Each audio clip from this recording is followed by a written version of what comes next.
Gee Willikers, Batman! Is this Faccis Cinema doing a pre-recorded video for the first time in I don't know how the fuck long? You damn right it is. And I think it's gonna be a very interesting one. Let's see what we got going on here.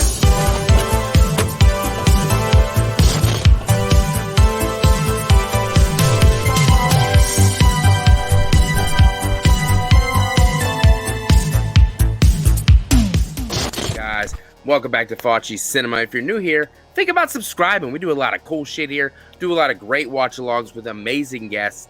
Feel free to come along for the journey. But today I'm starting something new on the channel. I have never done this before. Over the past, 6 months to a year, I've got really heavy into the physical media aspect of, movies and the horror genre. So today I wanted to start a little something new called 5 Flicks with Facci, kind of like Five Nights at Freddy's, but a little different. So I'm going to go through 5 movies in which I think you guys should own. I'm going to go over some of, what it's about, what the critics and audience consensuses are on these things, and where you guys can pick these bad boys up as cheap as possible. So I am here today to let's see how it goes. See how it goes. It might suck. I might do this one episode and never do this again. It's all up to you guys if this is something you guys are interested in. But all right, starting off with my number 1 pick, I think you guys should own. And if you haven't seen it, I highly recommend it. I'm talking 2009's Daybreakers right here. Ethan Hawke, Willem Dafoe, Sam Neill. I mean, what more do you need? What more do you need? The all-star cast, critics' consensus on this. All of these are from Rotten Tomatoes. I know it ain't the best, but, it's what I'm going to go with. It's the big boy on the block. So, critics' consensus for this actually 69%. Not bad. Audience, unusually a lot lower, 49%. But you know me, I'm picky as shit, so if I like something, it's got to be almost pretty damn good. Critics' consensus on this one is offers enough dark sci-fi thrills and enough of a unique twist on the genre. So it's a vampire flick. I'm not the biggest vampire flick kind of guy, but this one really worked for me. It helps. I'm a sucker for Ethan Hawke. I mean, it's Ethan Hawke. Come on, man.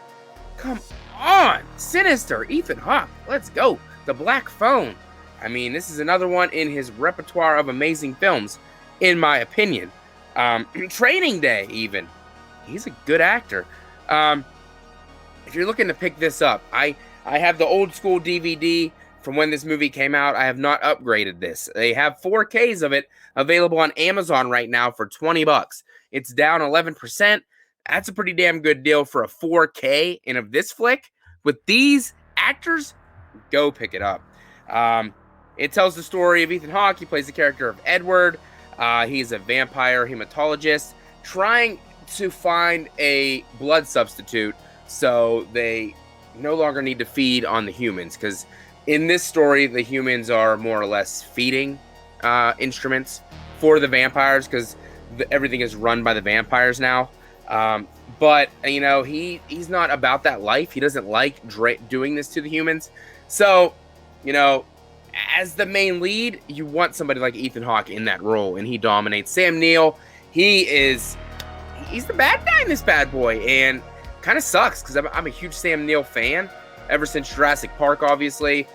In the Mouth of Madness from John Carpenter. So, I mean, it's tough to see him, but they're battling it out because he wants to continue this, obviously, and create this blood substitute, and Ethan Hawke's character, he's working on it, but he doesn't want to do this anymore. So he runs into Willem Dafoe's character. He's a fugitive. They think they found a cure, and it just goes from there. Willem Dafoe, can you beat having Willem Dafoe in a movie? The Green Goblin from the original Spider-Man movies? Come on. This is a must go out and grab. You will not be disappointed if you go out and get this movie. So, highly recommend Daybreakers. Nice vampire flick. Go check it out.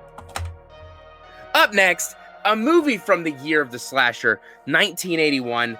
I got Tobe Hooper's The Funhouse. Yes, The Funhouse. What's not to love about the Funhouse? Cotton candy and popcorn and kills. Ow! Yeah, as you can see, once again, not one of the movies I have upgraded. That's just the DVD standard widescreen DVD. I definitely need to upgrade it. I wish they'd come out with a steelbook. I have not found one. But if you're looking to pick that up, they have that in 4K at Walmart for around 28 bucks. So if there's no uprising of a steelbook coming for that film, I will definitely go grab the 4K, because the Funhouse, I grew up with that one. I watched it a lot on TV late at night. It's just something about it I really enjoy. Obviously, you know Tobe Hooper from freaking, come on, Texas Chainsaw Massacre, Poltergeist, wink, wink. Maybe Steven Spielberg, wink, wink, we don't know. Just go with it. Critics on this one, 67%. So, another higher score for one of these horror movies. Audiences don't agree. Again, 42% for audiences. I disagree with that as well. The consensus was all the fun of the fair with no disappointment. Very unique villains in this. The creature design is fantastic. The special effects are great. The kills, a little lackluster for the typical slasher. But I think that kind of gets replaced with the amazing carnival atmosphere, which I totally dig. Any horror movie that takes place at a carnival, an amusement park, Hellfest, Bloodfest, maybe one on this list in a minute or two, they really work for me. They really do work for me. So I recommend, if you haven't seen it, go check it out. If you want to pick it up, I told you where to go, so you can't say you didn't know about it. And everybody's on the 4K train, so it's going to be the best quality of that film you can get, so you probably should go get it. And by the way, though, for the first movie, Daybreakers, the Spierig brothers directed it. They also directed Jigsaw, what is that? Is it the eighth installment in the Saw franchise? Is that what, eighth? I don't know. No, a lot of people didn't like it. I dug it. I had no problem with it, but a lot of people did not like that movie, so that was probably not a smart thing for me to say about Daybreakers. But definitely go get Daybreakers and the Funhouse, because Faccis Cinema over here at Facci'S said so. Okay, on to a classic film that I've only honestly seen about a year or two ago. It's fucking wild, guys. You're in for a treat if you watch this movie. I'm talking Humanoids from the Deep, ladies and gentlemen. They do have a steelbook, very expensive. It's going for about 60 bucks. They're not that common. Couldn't bring myself to buy the steelbook, so I got the Shout Factory 30th Anniversary Edition. That is available for 22 bucks on Shout Factory. Got the high def transfer. Got a lot of special features on here. A lot of naked women in this movie, so if you're not into that, you're not going to like it, but it is cheesy. It's like, moldy pepperoni cheese pizza that's stuck to the bottom of your foot. That's how cheesy this movie is. But the special effects do a damn good job for being a 1980s film, so don't let that stop you from checking this out. It was directed by Barbara Peters, which is interesting. Female director in a movie where the plot of the movie is these salmon-like creatures from the deep come up to rape human women. Now I know what you're thinking. A movie about rape? Yeah, but it's like so weird that it's not really rape. Like, it's not as in-depth of a rape scene as Last House on the Left, per se, or I Spit on Your Grave. This is more of a fun version. I don't think it's fun to rape anyone, but if you're gonna be raped, I guess, by a salmon creature, I guess? I don't know. But if you're into full frontal nudity, women getting their bras ripped off by these salmon creatures for no reason, just to have the nudity in here, you're gonna dig it.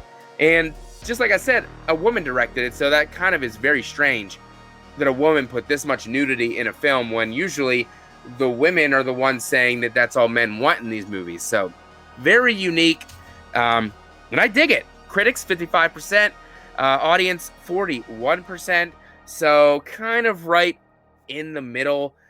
Consensus, an unintentionally hilarious fusion of mutated salmon in full frontal nudity. That's all you need to know. This seems like it could be a trauma film, just saying. This belongs up there with The Toxic Avenger, which I love, but the cheesiness is just fantastic. But you gotta get out there. If you haven't seen this, I believe it might be on Prime. You can watch it for free, but if you want to go pick it up, Shout Factory, 22 bucks. Might want to do yourself a little favor. All right, this next one, kind of a stretch. I'm not actually sure why I picked this one. I remember watching this back in the day when it first came out, but I think the reason I did pick it is because of the atmosphere. And it is a film, an after dark horror fest film entitled Dark Ride from 2006. Okay, now you're not going to find no crazy transfer, no 4Ks, no steelbooks. Like, you can get this on eBay for like $3. I mean, you might as well grab it, right? If you like movies and collecting. There was a Blu-ray I saw, but it was very expensive because I'm pretty sure it's just not common. But I found the DVD Dark Ride for $12 if you guys are interested. I believe that was on Walmart. So, you know, $12, you know, add it to your collection. Just got, look. I know you slipcover people. Hey, look at that, Slippy. I know you guys love them. Slipcovers might gonna turn you on to go buy that motherfucker. Just saying. So, yeah, I mean, critics, non-applicable, doesn't have any fucking reviews. Audience, whopping 29%. And the consensus was bursts of slasher movie greatness. Okay? You're not gonna get the greatest film in the world. You're not gonna get the best characters in the world. You're just not. But there are some really cool kills. The killer himself is actually really fucking creepy. Jonah wears like a baby face. I think it's terrifying for some reason. Takes place at an amusement park, like I said earlier. I'm a huge sucker for amusement park films. That's a reason to check this one out. And we get Patrick Renna. You may remember him from Ham, from The Sandlot. The Great Bambino! Yeah, that guy. You know, he's in this. He's in this movie. Jamie Lynn Sigler. You may know her from The Sopranos. She's also in this movie. You might as well go check. You might as well go check it out. What do you have to lose? If you want to go ahead and just watch it first before, so you don't want to waste $12, but you might as well just waste the $12. You're gonna get a DVD for your collection. You're gonna get the slipcover. Why the hell not? Go check it out. In my last one for today, this is a movie that gets talked about a lot in recent years. I mean, it's not really that old, but I'm talking about Haunt from 2019. Another slipcover for you fools, but and look at that. Problem is, this one you're gonna have to look for this exact edition. I got it from Ronin Flicks. It was a special like box set. It came with a bunch of posters, pins, a map of the haunted house for about $60. They do have the. You can go on their website and just get the Blu-ray. They do have that on there for about $19.99.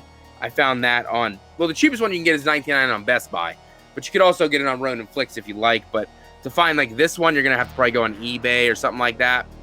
That was a limited release. I had to jump on it. It was one of my favorite movies from that year. It came out right around the same time as Halloween 2018. I believe it was pretty close to that. So I'm a huge fan of Haunt.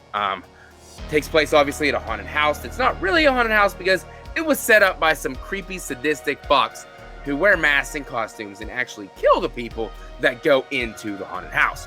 If you haven't seen it, highly recommend it. Critics, 70% on Rotten Tomatoes. Audience, blow your mind. Get ready for this. The big 100, 100% on Rotten Tomatoes from the audience. Highly recommend this movie, checking it out. The kills are good. The atmosphere is fantastic. You really can't beat it. It was directed by Scott Beck and Brian Woods. They directed the new one that just came out called 65, and they were a co-writer on the original A Quiet Place. So they definitely have some merit. So if you haven't seen this, go check it out. If you haven't added this bad boy to your collection, look at that. Go add that to your collection. If you can find that one. I personally would. The consensus on this one, speaked by the spirits of its obvious influence, but still packs enough thrills and chills to satisfy haunted house horror fun. Go check out these movies. Let me know down below which of those movies is your favorite that I talked about today. Let me know if you don't own any of those, which ones you think you're going to go pick up. I would love to know. And I also would love to know if this is something you guys would want me to continue to do in the future. I have a lot more to talk about if that is the case. I can always hook you up on the best prices, where to find them. You know, physical media has definitely grown in my household. My wife hates it. She's like, you spend so much money. I was like, I know, but they're going to be worth so much. And they make me so happy. Look, they make me so happy. Yeah, but definitely let me know down below which one you're going to go pick up. Like the video. Subscribe for more Faccis Cinema content. Live streams. We have interviews, different content creators. We got watch-along series. We got a bunch of different collabs with amazing people, so please go check them out as I continue my Texas Chainsaw Massacre interactive watch-along series. And stay tuned for the middle of February, the 4 Radsman Valentine special, and Lost at the Cinema, my Bloody Valentine show with Nick from the Lost River Drive-In. I am Facci from Faccis Cinema, the manager of Facci Wood Video here, and I have just given you some movies to watch next weekend. Enjoy your day and stay scary. Bye.